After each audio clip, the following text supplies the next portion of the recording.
最后，阅读测验的题型只有一种，就是阅读理解。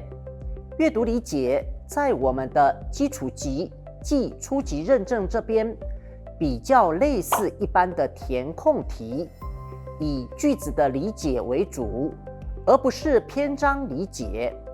我们要根据题目的指示，选出比较符合这个题目意思的答案，或是最适合填回题目空格的文字。这边的句子还是以生活情境为主。本类题型，我们要思考题目所提供的线索，填入正确的名词、动词、形容词、副词或是连接词。